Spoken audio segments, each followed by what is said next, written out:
안녕하십니까. 저는 카이스트 신소용학과 교수 홍승범입니다. 이번 시간에는 3부 5주차 2강을 시작하도록 하겠습니다. 자, 지난 시간에 우리는 상호유도 Mutual Inductance M21과 M12가 같을 것이다 이렇게 말씀을 드렸고, 나중에 이것을 우리가 증명해 보겠다 말씀을 드렸습니다.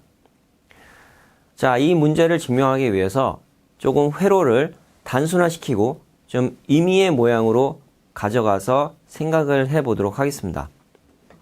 잘 알다시피 M12는 1번 회로에 생기는 기전력과 2번 회로에서 흐르는 전류의 변화량을 연결시켜주는 계수고, M21은 거꾸로 2번 회로에 생기는 기전력과 1번 회로에 흐르는 전류의 변화량을 묶어주는 그런 계수가 된다는 것을 알 수가 있습니다. 그리고 M12, M21 모두 그 회로의 모양과 또 상대적인 위치에 대해서 바뀔 수 있다라는 것도 아실 수 있을 겁니다.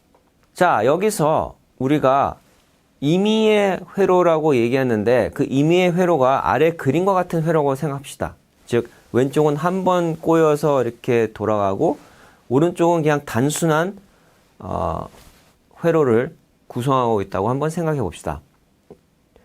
그리고 우리는 맥스웰의 두 번째 방정식을 이용해서 기전력이, 즉 1번 회로에 생기는 기전력이 1번 회로 내에 지나가는 자속의 시간에 대한 변화량에다가 마이너스를 붙인 것과 같다는 것을 우리는 알고 있습니다. 그리고 우리가 자기장이 벡터 포텐셜 A와 B는 델 크로스 A라는 그런 관계식과 그 다음에 스토크의 이론을 이용해서 그 식을 빨간 박스에 쓰이는 것처럼 입실론 1은 마이너스 dt분의 d 순환 선적분하기를 a.ds1과 같다라는 것도 여러분들은 알 수가 있을 겁니다. 이 식을 한번 잘 응시하시고 잘 소화시켜 주시길 바랍니다. 자, 그러면 우리가 1번 회로의 벡터 포텐셜이 2번의 회로에서 흐르는 전류에 의해서 생겼다고 우리가 생각을 해보면, 결국 1번 회로에 생기는 기전력은 마이너스 dt분의 d 1번 회로의 선적분을 하기를 a.ds1인데, a라는 그 벡터 포텐셜이 2번에서 왔으니 2번 회로가 만드는 벡터 포텐셜 A에 대한 공식을 우리가 다시 한번 상기를 해야 될 겁니다. 그래서 저 빨간 박스에 있는 것처럼 A는 4파 입실론 제로 C제곱분의 1에 2번 회로의 순환 적분하기를 R12분의 I2ds2죠. 요 식 기억이 나시죠?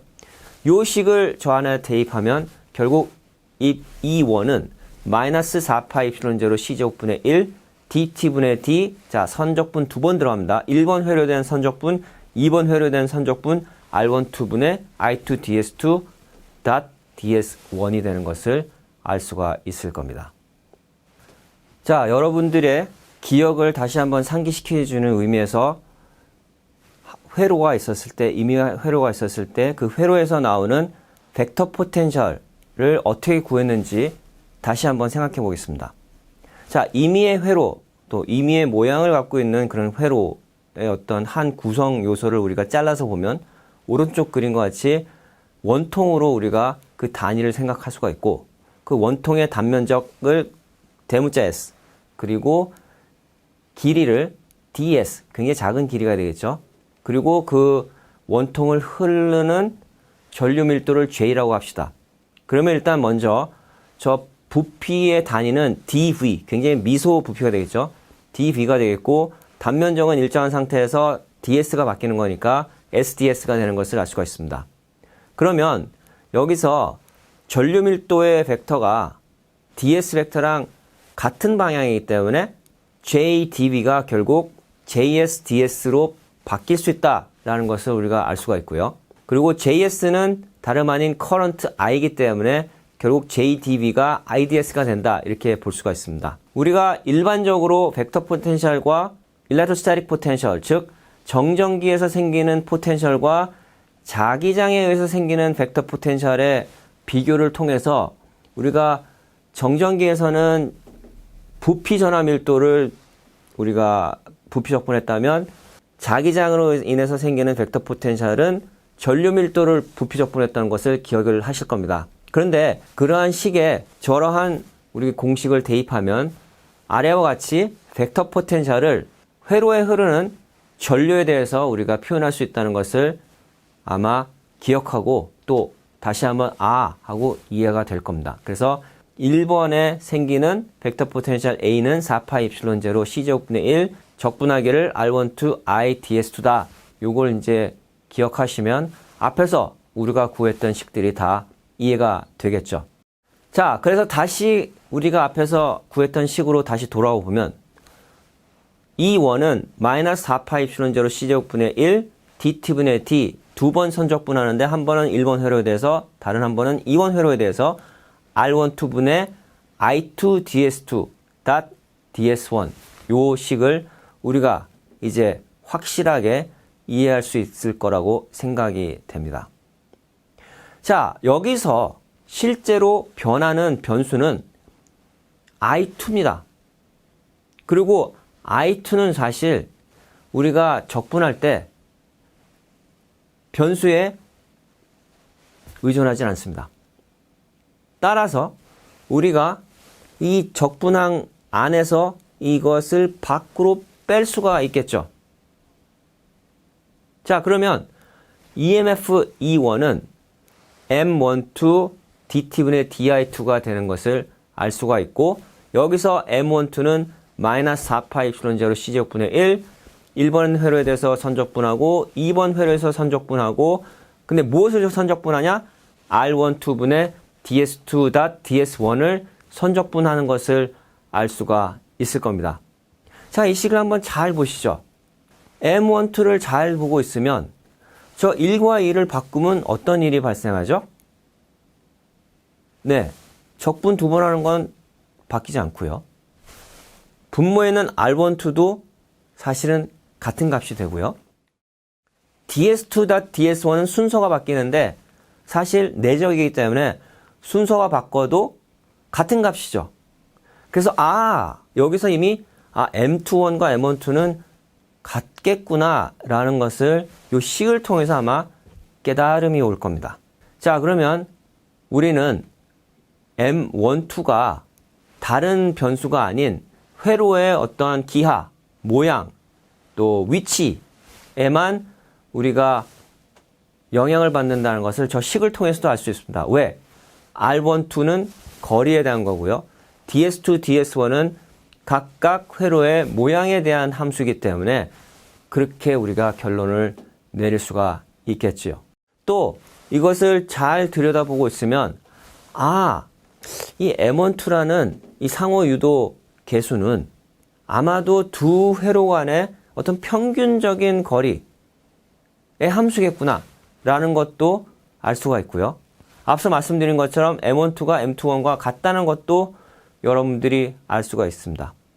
M12와 M21이 같기 때문에 굳이 우리가 밑에다가 아래 첨자를 이용해서 구분할 필요가 없어집니다. 그래서 없애서 그냥 M이 결국 Mutual Inductance, 즉 상호 유도계수라는 것을 우리가 정의할 수 있겠습니다. 자, 앞장까지는 Mutual Inductance, 즉 상호 유도에 대해서 우리가 공부했습니다. 즉 한 회로에 전류가 흐르면 다른 회로에 기전력이 얼마나 생기는지, 또 거꾸로 다른 회로에 전류가 흐르면 내가 생각했던 회로에 얼마나 기전력이 생기는지에 대해서 생각을 했습니다. 그러면 이번 시간에는 내가 만드는 그 전류가, 즉 내 회로에 흐르는 전류가 나한테 주는 그런 영향은 무엇인가에 대해서 생각해 볼 텐데, 이게 바로 자가유도, 즉 셀프 인덕턴스가 될 겁니다. 인간 사회도 마찬가지죠.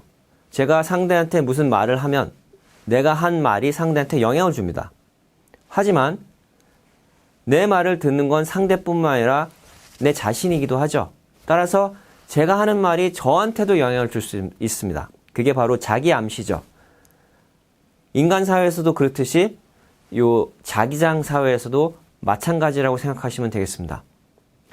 자, 이런 상황을 한번 생각해 보죠. 아까는 한 회로에서만 전류가 흐르고 남의 회로에 영향을 주는 걸 생각했는데 양쪽 회로에 다 전류가 흐르는 상태에서 서로에게 영향을 주고 있고 서로에게 영향을 주는 동시에 내 회로에서 내가 스스로 영향을 받는 그런 경우. 그렇게 생각하면 예를 들어 2번 회로에 생기는 기전력 E2는 먼저 우리가 앞장에서 생각했던 뮤추얼 인덕턴스에서 생기는 기전력, 즉 M21 DT분의 DI1이 있을 거고 또 하나는 본인의 회로에서 흐르는 전류의 변화량으로 본인이 영향을 받는 부분, 즉 M22 DT분의 DI2가 있을 겁니다. 이것을 좀 더 확장해서 생각하면 1번 회로도 마찬가지겠죠. 그래서 E1도 M12 DT분의 DI2 플러스 N11 DT분의 DI1이 되는 것을 우리가 이해할 수가 있습니다. 자, 그럼 앞에서 얘기했던 식들을 나란히 써놓고 한번 응시하는 시간을 갖도록 하겠습니다. 그리고 특히 저 파란 박스, 즉 자가 유도 계수, 셀프 인덕턴스에 대해서 생각할 텐데 이 두 계수는 언제나 음수라는 것을 여러분들이 아셔야 될 겁니다. 그래서 통상은 M11은 마이너스 L1, M22는 마이너스 L2로 저희가 단순화해서 적는 것이 보통입니다. 그리고 사실은 이 자가 유도는 회로가 하나만 있어도 존재를 합니다. 그래서 회로가 하나가 있었을 때는 상호 유도가 없을 테니까 기전력은 다름 아닌 마이너스 L DT분의 DI가 되고 여기서 마이너스가 붙었다는 것은 기전력이 역으로 걸린다 해서 역기전력, 영어로는 back EMF가 되겠죠. 요걸 잘 보면 우리가 자연은 변화를 싫어하는구나 라는 걸 알 수 있습니다. 자연은 변화에 저항을 하는구나. 인간만 그런 것이 아니라 온 자연이 그렇구나 라는 것을 알 수 있습니다. 왜? 내가 전류를 증가하는 방향으로 회로에 자기장을 걸어주려고 하면 그 증가를 감소시키려는 방향으로 기전력이 생기기 때문이죠. 그게 결국 관성의 법칙입니다, 여러분. 즉, 내가 하던 대로 살고 싶은 겁니다. 내가 있는 대로 살고 싶고 변화를 거부하는 것이죠. 그것을 뉴턴 역학과 결부해서 한번 생각해 보도록 하겠습니다. 자, 이번 장에서는 자가 유도와 뉴턴의 운동 법칙이 어떻게 상관관계 있는지를 살펴보겠습니다. 자, 오른쪽 회로를 한번 보시죠. 저기 보면은 전압을 생성시키는 볼티지 제너레이터가 있고 그 볼티지 제너레이터에 지금 코일이 연결되어 있습니다. 그리고 코일의 인덕턴스를 L이라고 합시다. 그리고 저 회로에 I라는 크기의 전류를 흘린다고 생각하고요. 아래쪽은 바닥에 가만히 있는 블록에 힘을 F만큼 줬을 때 V만큼의 속도가 붙는다고 생각해 봅시다. 운동방정식 F는 ma 기억나시죠? 가만히 있는 블럭이 어떤 관성의 변화를 일으키려면 힘이 가해져야 된다는 것과 마찬가지입니다. 자, 아시다시피 저 위에 있는 회로에 우리가 전류 I를 흘리려면 우리는 이 관성에 해당되는, 즉 저걸 저항하는 기전력을 극복할 수 있는 전압 소스가 있어야 됩니다. 그리고 그 전압의 크기는 다름 아닌 L 곱하기 DT분의 DI가 돼야 되겠죠. 근데 잘 보면 I가, 즉 커런트는 단위 시간당 흐르는 혹은 지나가는 전하의 개수와 같습니다. 단위 시간당 흐르는 전하의 개수, 즉 전하의 속도와 연관이 있죠. 근데 그 전하의 속도를 한 번 더 미분해주면 전하의 가속도가 됩니다. 따라서 우리가 가해주는 볼테이지, 즉 전위는 전하의 가속도와 관계가 있는 거죠. 그래서 1차원적으로 생각해보면 F는 MA와 같은 형태가 됩니다. 앞에서 우리가 얘기했던 것처럼 수학적으로 같은 형태를 갖고 있으면 그러면 수학적으로 같은 답을 갖고 있다. 따라서 비록 물리적으로는 다른 현상이지만 같은 수학 공식을 갖고 우리가 통찰을 해볼 수 있다라는 것을 알 수가 있습니다. 그래서 그것을 표로 한번 정리를 해보죠. 그래서 우리가 가한 전압 V가 우리가 가한 힘 F와 대응된다고 생각하고 전류 I가 입자의 속도 V에 대응된다고 생각하면 L은, 즉 인덕턴스 L은 그 입자의 mass, 즉 질량에 해당된다는 것을 알 수가 있습니다. 그래서 모멘텀이 mv라면 코일에 있는 모멘텀은 li가 될 것이고 운동 에너지가, 즉 입자의 운동 에너지가 2분의 1 mv 제곱이면 자기 에너지는 2분의 li 제곱이라는 것도 여러분들이 금방 이해할 수가 있을 겁니다. 지금까지 경청해 주셔서 감사합니다.